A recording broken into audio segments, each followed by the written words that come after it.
And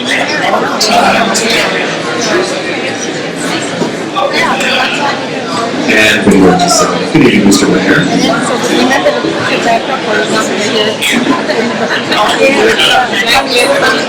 Okay, if we can settle down and we're moving underway. Welcome everybody. My name is Chris Epting. I'm a resident of Huntington Beach and I'm a newspaper columnist here at Huntington Beach. I'm here tonight as a citizen and as part of the Huntington Beach Community Forum, which is, I guess, sponsoring or hosting this event. Michael Daly, where are you? Where's Mr. Daly?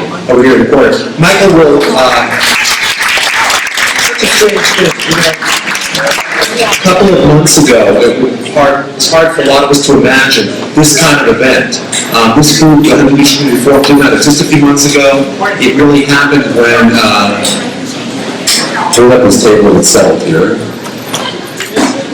And it's okay. What's interesting is a couple of months ago, Michael Daly and Craig Frampton was here as well. These guys were not community activists. These were just citizens who felt like maybe it would be good to create a Facebook page of all things, just to invite people to speak their mind and debate and get involved. And it really took off, I think, in a very positive way. It's not always friendly, but it's always, I think, spirited and it's knowledgeable. We have some great people posting. The page is over 3,000 people now, and I really appreciate what you guys have done, so thank you very much.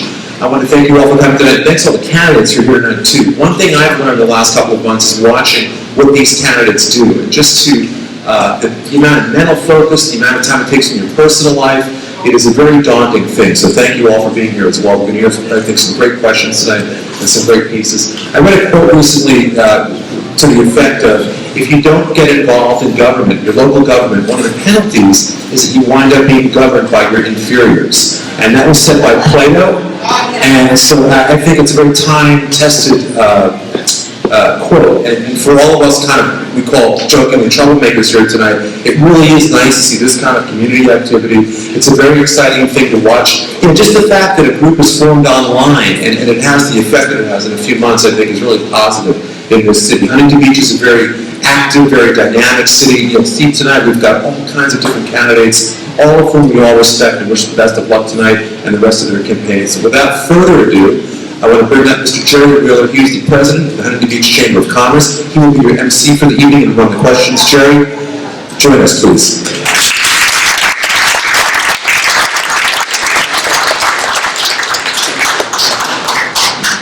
So the last thing he said to me was, have fun. So we are going to have some fun tonight, and we are going to enjoy the conversation, because that's what we're here about. It's really good to see some good familiar faces that I know and recognize from the business community. It's so nice to see not only residents engaged, but certainly good to see businesses engaged in the political process. It's extremely important as we head into this election season for all of us. So it's great to see everybody here this evening. With us this evening, we're going to divide this into two distinct parts, actually three in a sense. First of all, we're going to have a conversation with our two candidates for City Attorney, and they are Jennifer McGrath and Mr. Michael Gates. Following that, we're going to hear a few words from our mayor, Mr. Matt Harper. It's nice to have this evening. Of course, we also have Councilman Joe Carcho with us this evening. And do I see anybody else from council currently? Dave Sullivan is in the back. Good to see you. Dave, thanks for coming tonight. And of course, Joan Flynn, our wonderful city clerk, is with us this evening. I got everybody. I always miss somebody, but let's hope they got him. Okay. So the format for the first, and then after we hear from the mayor, we'll take a short break to kind of reset the stage a little bit, and then we'll have a conversation with our 7 of our candidates, 7 of the 11 candidates for city council, okay? So the way it's going to work this evening is we're going to give our 2 city attorney candidates 3 minutes to open, so they each get 3 minutes for opening comments. We then have a series of questions for them, where each will have 2 minutes to respond to the question. At the conclusion of those 3 questions, we have 3 questions for them. They will each then have an opportunity for 3 minutes of rebuttal time, and following that, a 4-minute closing. So, okay? So if I can make that any more complicated for you, again, 3 minutes to open, they'll have 2 minutes for each of the questions, 3-minute rebuttals, and then a closing of 3 minutes of statements. So before we begin, I'd like to remind everybody, please silence your phones so that we're not distracting our candidates in any way. And I'd also like to ask if we could hold applause for comments and keep it respectful again of time and the opportunity for everybody to have an equal chance to respond to these questions. Okay, are our candidates ready? I think they're ready. Up first, we're going to introduce Jennifer McGrath, who has a 3-minute opening statement. Jennifer? Thank you, Jerry. I'm not so sure if it's good to go first or last, so I'm hoping that this is a good beginning. I've been the city attorney for 12 years, started with the city in 1994 as an intern. Fell in love with the city. This is my hometown. It was an opportunity to learn a lot of different areas of practice. Every day is different. There's days I'm drafting contracts, there's days I'm prosecuting criminals, there's days that I'm helping staff figure out how to do their job right. I'm very proud of that experience. I have worked with every department and worked with police and fire, worked with human resources, public works, anything that has to do with the city and its operations, I have touched upon in the last 20 years. In addition to that, I'm very proud of my record the last 4 years. Most recently, we won a very successful excessive force case last Thursday, which was a fabulous win, and I want to thank Neil Moore, who's here and handled that case on behalf of the city. Highly unusual to take an excessive force case to trial, because obviously when somebody is killed or seriously injured, it's a very sympathetic case for a jury to take. Even 3 weeks ago, we won another case, which was construction defect. That was a $700,000 claim, where they claimed that we had changed the conditions. Fortunately, through the use of our outside counsel, we avoided that claim with a 12-0 verdict by the jury and paid no money to the contractor. So it's been a very good month for us, and I'm sure most of you have heard that we did win in the Court of Appeal for the Senior Center. So this has been a nice summer from that perspective. In addition, in 2011, the City Council decided to put a management audit through for the City Attorney's Office. I did not fight the audit. In fact, I actively participated, as did most of my staff. At that time, after the audit was completed, the audit actually resulted that the office was meaner and leaner than any other office similarly sized. And that would be Pasadena, San Bernardino, and a few others to name them. A copy of the audit is actually here for you to take a look at. So we were very proud because, of course, if somebody outside is looking in, they're expecting to find something bad. So it was very good to get the results we did. In 2012, City Council tried to outsource the entire staff of the City Attorney's Office. Again, I didn't fight. I probably wasn't as cooperative as they would have preferred, but at the end of the summer, again, they were not able to establish there's any cost savings in outsourcing my staff. So I'm very proud of those 2 things and the record that I stand on. Thank you for your time.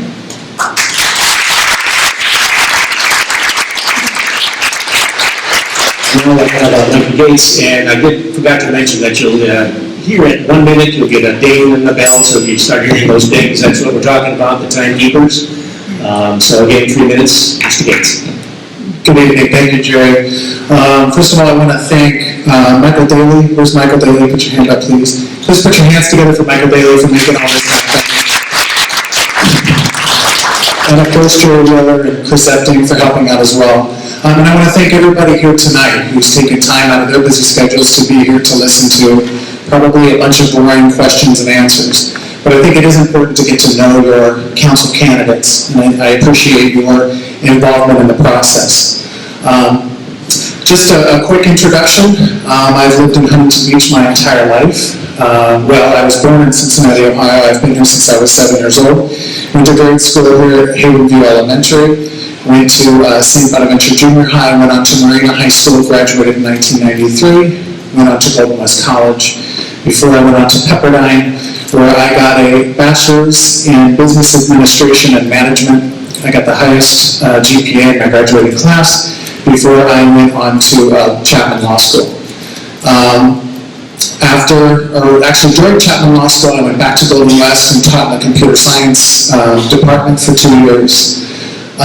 While I was in law school, I was one of 3 students selected from over 5,000 applicants to work at the Department of Justice, Office of the U.S. Trustee in Los Angeles, where we prosecuted fraud cases in bankruptcy. And instead of, the typical clerk job where you sharpen pencils, I was actually responsible for significant law in motion, prosecuting those who fraudulently filed in bankruptcy. I prevailed on all of my cases, thankfully, and I found out after I left that they used my motions as a model for subsequent motions, so I had a good experience there. I also had a similar experience with working at the DA's office, also as a certified law clerk in the 9th Circuit Court of Appeals, and also a federal judge. This is all before I got into private practice. Once I get into private practice, I was working in medical malpractice, defending the good doctors and hospitals in the area. And then after a couple years of that, I got into general practice, where I began working for the County of Orange, the Orange County Sheriff's Department. I've represented Tony Wakakis in a lawsuit, among a bunch of other clients. I want to say that I am happy to be running for city attorney. I think it's going to benefit the city. I think the city needs a change. And I want to congratulate Neil Moore for his victory in representing the police department. That's a terrific win for Huntington Beach, and I want to congratulate the city attorney's office and Neil Moore for that victory. There are few and far between, which I will probably get to in a little bit more detail, but my specialty is in representing public entities, like the Orange County Sheriff's Department, like Neil Moore did with the police department, and I look forward to doing that for the city of Huntington Beach. Thank you.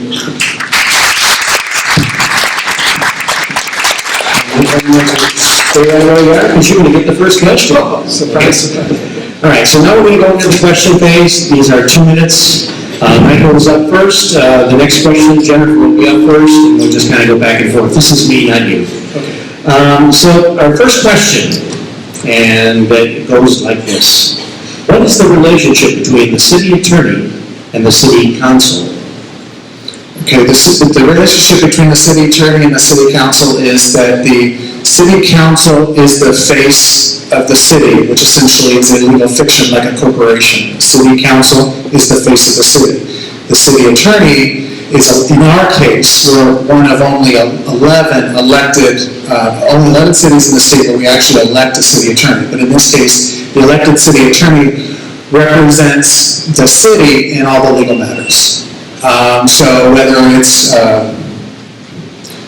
advice on an ordinance, a request to prepare an ordinance, interfacing on defending against litigation, a whole host of issues, anything that requires legal review or legal research, the city attorney does for the city council.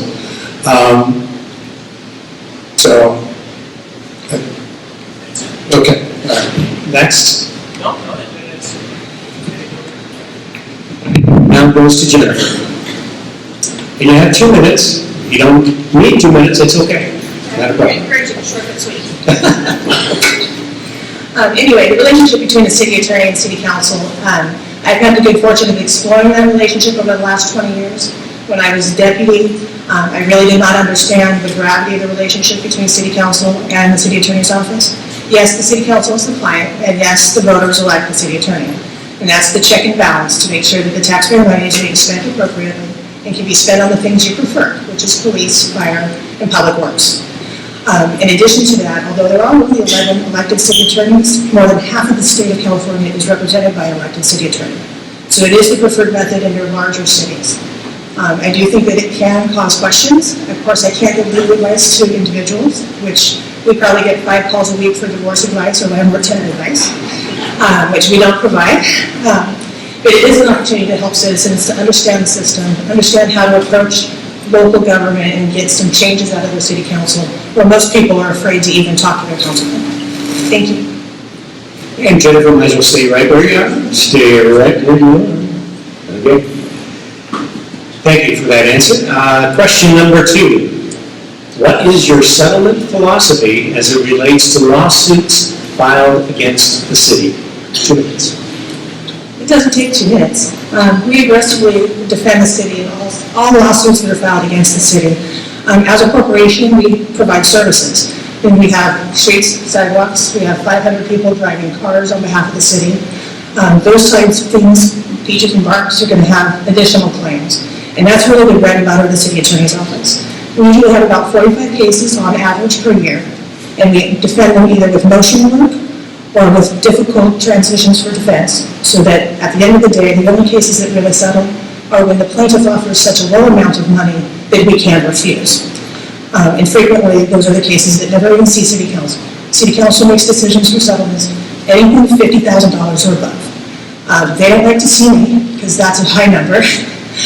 So we don't make that trip very frequently. Thank you. Michael, 2 minutes.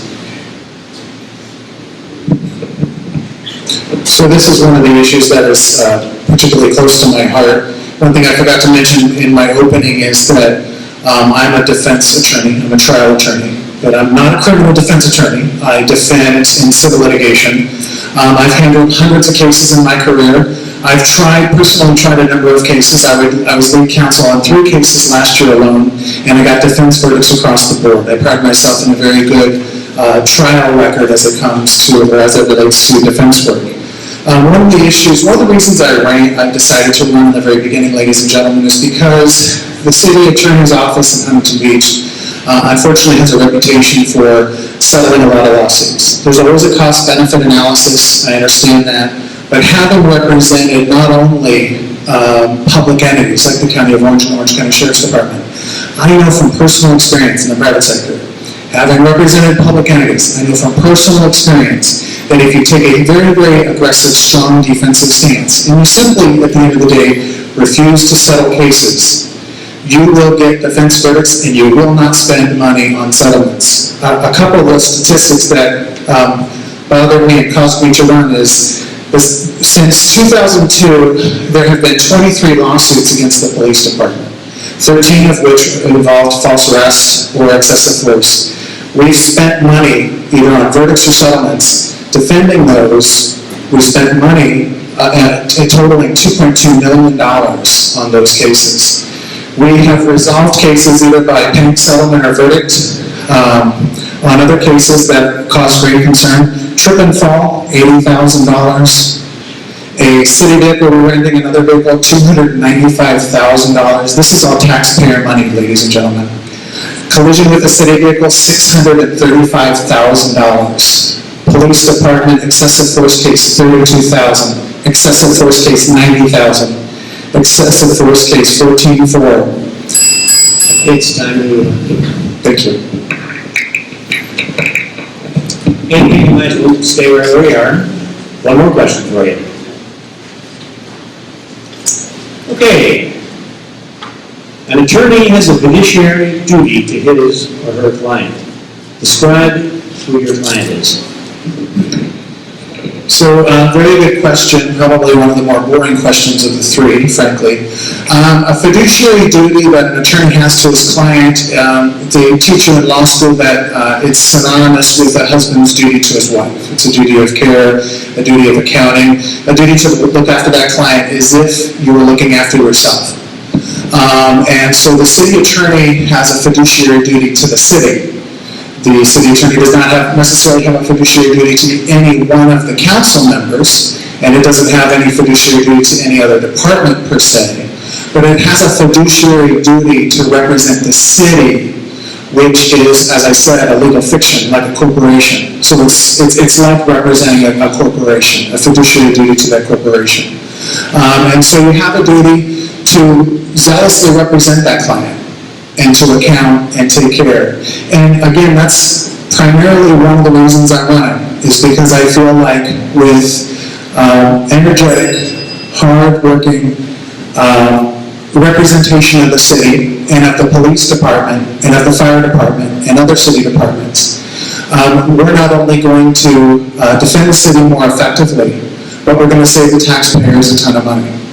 And I think that sometimes that fiduciary duty is not only followed, not always followed, and I think it's important for every attorney, whether in the private sector or the public sector, to remember the duty that you have to zealously represent your client. And you have to remember what those interests of your client are. And in this case, it's the city attorney's responsibility to zealously represent the best outcome for the city. Thank you. Jennifer, 2 minutes. I will concur in most parts with what my opponent has said. It is a duty to zealously represent the client, and I actually stand on my record is the people endorsing me for this office have actually worked with me. They have been on previous city councils, they've been in closed session with me, which you can never do. So they actually are endorsing me for re-election because they've seen that I do the job, I know the job that I'm doing. I owe that duty to the council as a whole, and just as Mike said, not to any one of them, but I also have a duty to defend the city and make sure that the decisions they make are legally defensible. Again, making sure that we're not wasting taxpayer money on either a political decision or an undefensible position. Okay. Those are the 3 questions that were posed for us for this evening. Now we're going to move to the rebuttal portion, where, Mike, you're up first. You get a chance to rebut. 3 minutes of comments. This is like a small trial. This is maybe like closing statements or closing arguments. I think we largely agree. You know, it's not very exciting to listen to 2 attorneys debate about what their duties are to the city in this case. It may be more exciting when the candidates come up and debate about policy. But I would like to stress that Huntington Beach is the greatest city. I consider Huntington Beach to be the greatest city in the state. And I've lived here, as I said, all my life. And I've seen some issues with the city. I've seen some issues with the city attorney's office. And quite frankly, that is what has propelled me into this race. My love and my concern for the city. My beautiful wife of 17 years is here. We have 5 children together. I would like to retire here. I want to raise my children here. I want to stay in this city. And the only reason I'm in this race is to try to make the city better. I went through and cited, a number of cases where I believe we have spent a large sum of money, either on judgments or settlements, that I think is unnecessary. And I say that because I rely on my record, having similar experiences in the private sector. I know what success can be had because I've had it firsthand. I've saved my clients thousands, if not millions of dollars. In fact, having worked for the County of Orange, I've saved you, ladies and gentlemen, as taxpayers, money by zealously defending the County of Orange and the Orange County Sheriff's Department. One of my specialties is defending the Sheriff's Department. I've had a number of excessive force cases, a number of false imprisonment cases, or false arrest cases, a number of negligence cases. And I can tell you, having gone back and looked at my record, knock on wood, I haven't spent a penny on any of my cases, settling or paying on an adverse judgment. I literally have defended every single case or gotten them dismissed because I was able to convince the plaintiff's attorney I was willing to take it to trial. And I want to bring that to Huntington Beach. I don't think we should be paying, as taxpayers, I don't think we should be paying $70,000 for a trip and fall. I don't think we should be paying $650,000 for a motor vehicle accident. I also do motor vehicle accidents. I represent large-scale trucking companies. So I've done a lot of what the city attorney does in terms of defending the city.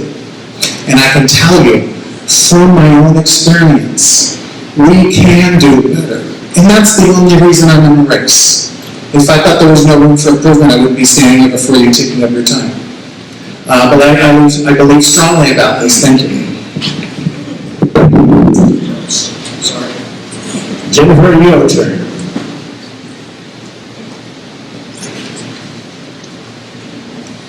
Let me start with there's always room for improvement. When I started in 2002, the first thing I did was restructure the office to have a successful litigation division and a successful advisory division. And to put that in English, we have 3 attorneys that represent the city in all of the lawsuits. 95% of the lawsuits filed against the city are handled in-house.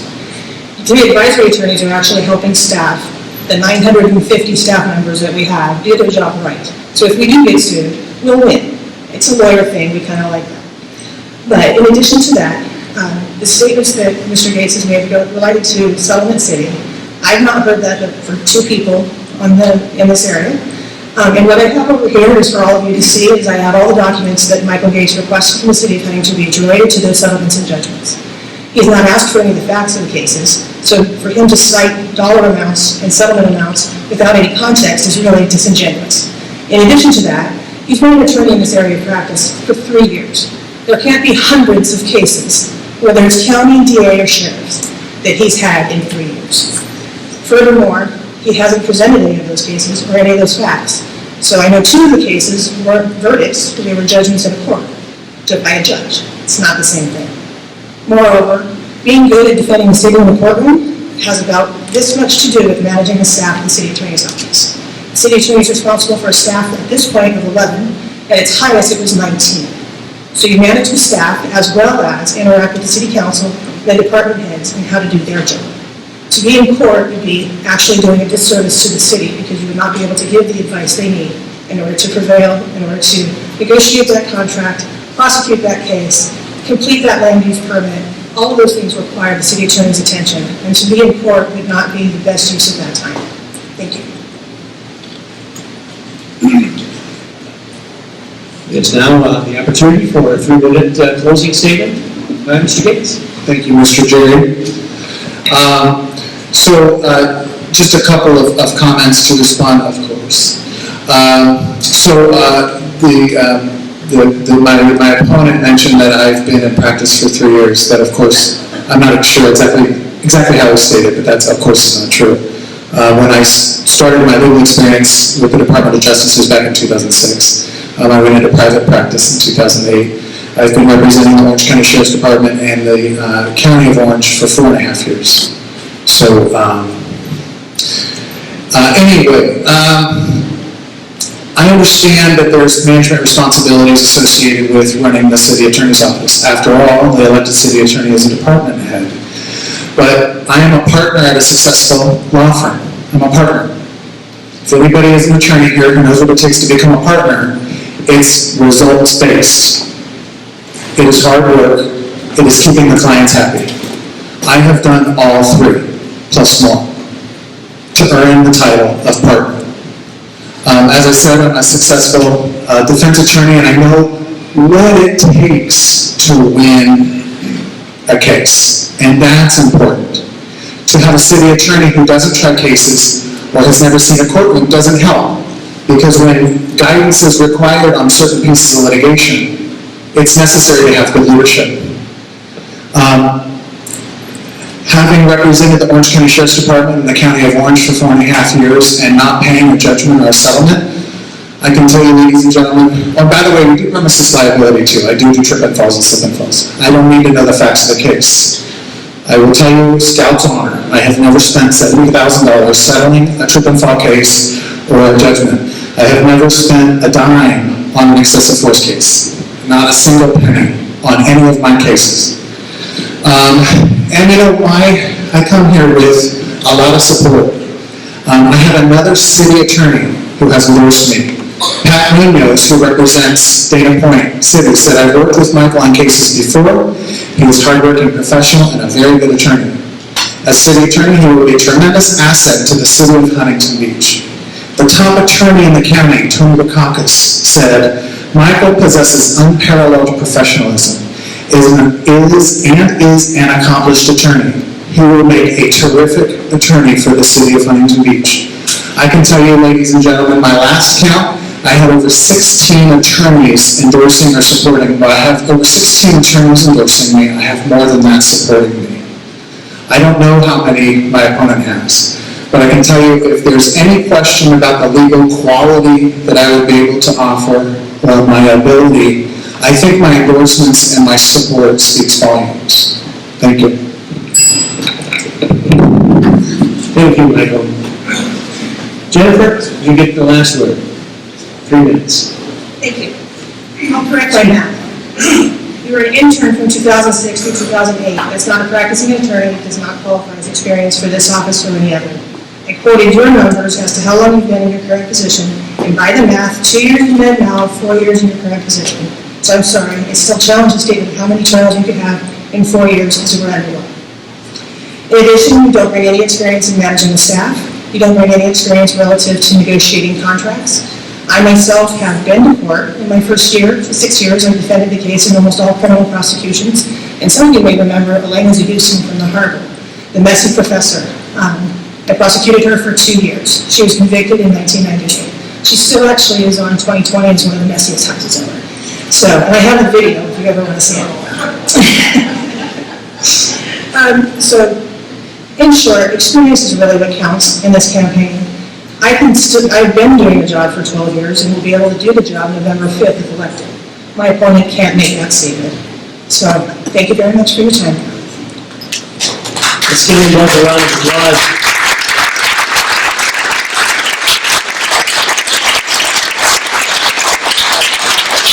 Not easy stuff to do, not easy stuff to do. Thank you very much. I'd like to, if you like what you saw this evening, you get to see it a little bit more if you'd like. 1 week from today, as the Huntington Beach Chamber of Commerce will also be hosting